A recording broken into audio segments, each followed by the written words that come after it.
चाहे करीब 20 से ज़्यादा जो छात्र हैं उन्होंने आत्महत्या की है, उसको 1-1 करोड़ रुपए देने की बात। एफआईआर दर्ज नहीं होगा उनके खिलाफ जो कि इस आंदोलन से जुड़े हुए हैं।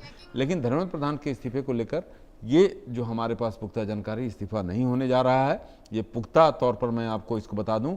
और साथ ही साथ सरकार ने जो, देखिए, प्रधानमंत्री ने साफ तौर पे कहा कि एक बिल, उसको आज केंद्रीय कैबिनेट ने मंजूरी दे दिया कि भाई अगर जिस तरह से परीक्षा लीक को लेकर जो प्रावधान है उसको और मजबूत किया गया है, अगर इसमें पकड़े जाएंगे लोग उनके लिए कड़े सजा। आपने संजीव मुखिया का नाम सुना है? संजीव मुखिया मैं बहुत अच्छी तरह से जानता हूँ उसको।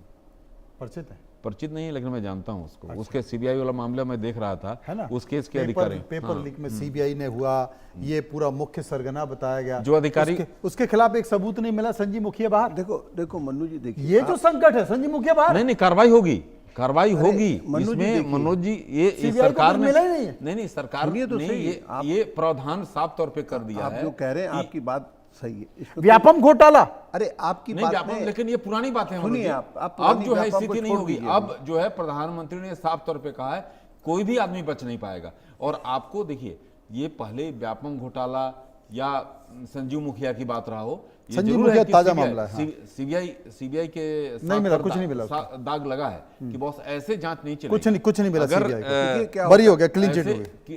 अगर इस तरह के, अब देखिए क्या है, राजनीति आप देख नहीं रहे। मैं 2 दिन में, जो कल 1-2 दिन में मैं देख रहा हूँ, प्रधानमंत्री मोदी, देखिए आज वंदे मातरम बिल राज्यसभा में पेश कर दिया गया। और इसका मतलब कि अगले हफ्ते के, आज जो 2 मंत्री मिले हैं, बातचीत हुई है, चर्चा हुई है। प्रधानमंत्री आज ये जो नकल रोकने के लिए जो कड़ा संशोधन बिल है, ये भी संशोधन बिल है, इसको भी 2/3 बहुमत चाहिए। ये अगले हफ्ते पेश करेगी, इस पर चर्चा शुरू हो जाएगी। मेरा मानना है सोमवार को मंगलवार को। तो खैर विपक्ष को करना भी पड़ेगा। नहीं, विपक्ष का भी इसका समर्थन मिलेगा, जो हमारे पास जानकारी है विपक्ष इस पर, क्योंकि ये जो है आप देख रहे हैं, यही मांग कर रहे हैं ना। कांग्रेस का देखिए रुख, आज राहुल गांधी आज आए मीडिया के सामने, उन्होंने जो बातें कही, एक नहीं, देखिए राहुल गांधी का स्टैंड तो क्लियर है, कांग्रेस का स्टैंड क्लियर है, धर्मेंद्र प्रधान का इस्तीफा चाहिए। बाकी 2 मांगे तो अजीब बात है कि आप प्रधानमंत्री को उन बच्चों से माफी मांगनी चाहिए, और वो तो प्रेशर, प्रेशर टैक्टिस है। लेकिन इस्तीफे का मामला कांग्रेस ने भी पकड़ लिया है ना।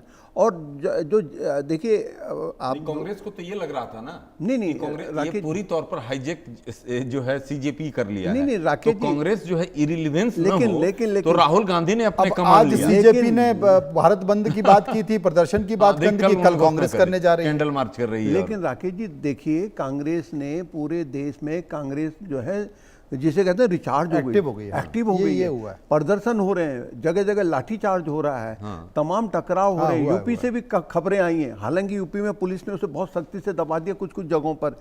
मेरा कहने का मतलब कि आप जो कह रहे हैं ना, प्रधानमंत्री मोदी के अब तक के 25 साल के कार्यकाल में ऐसे नहीं कि इस्तीफे नहीं लिए उन्होंने, गुजरात में भी लिए हैं। मैं ये कह रहा हूँ, यहाँ पर एक ऐसा चैलेंज है, आप नहीं समझे। यूथ को बीजेपी का बड़ा ऐसा वोटर माना जाता था, यूथ जो है बीजेपी का समर्थक होता था।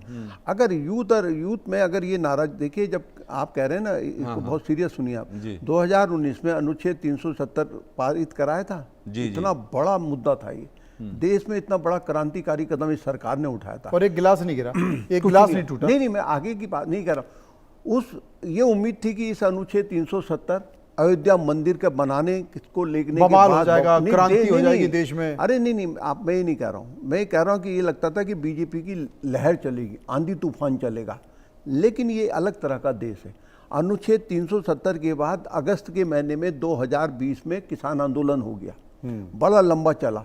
कांग्रेस, प्रधानमंत्री मोदी डिफेंस में तो आए, उन्होंने माना, स्वीकार करा कि भाई ये 3 बिल हम वापस ले रहे हैं। ऐसा नहीं है कि उन्होंने पहले भी जनहित में, और अगर उनको लगता है कि भाई मेरे किसान पर इससे, लेकिन कृषि मंत्री का इस्तीफा उस वक्त भी नहीं हुआ था। नहीं, तीसरे मैं मनोज जी बोल रहा हूँ, उसमें भी कृषि मंत्री का इस्तीफा उस समय उन्होंने, देखिए उस वक्त तो नरेंद्र सिंह तोमर मंत्री थे, याद है हमको। नहीं, आपकी बात से मैं सहमत हूँ। सुनिए, मैं उस वक्त उनके पास एक चारा था, बिल वापस लेके आंदोलन खत्म हो गया। सरकार, उनकी मांग एक ही तो थी कि तीनों काले कानून वापस लो। प्रधानमंत्री मोदी ने ले लिए और मामला सॉर्ट आउट हो गया। क्यों लिए? क्योंकि उत्तर प्रदेश का चुनाव सिर पे था। आप समझ रहे हैं? 2020 में 22 में यूपी का चुनाव होना था। उत्तर प्रदेश में किसानों का बड़ा भारी इंटैक्ट वोट होता है उसका।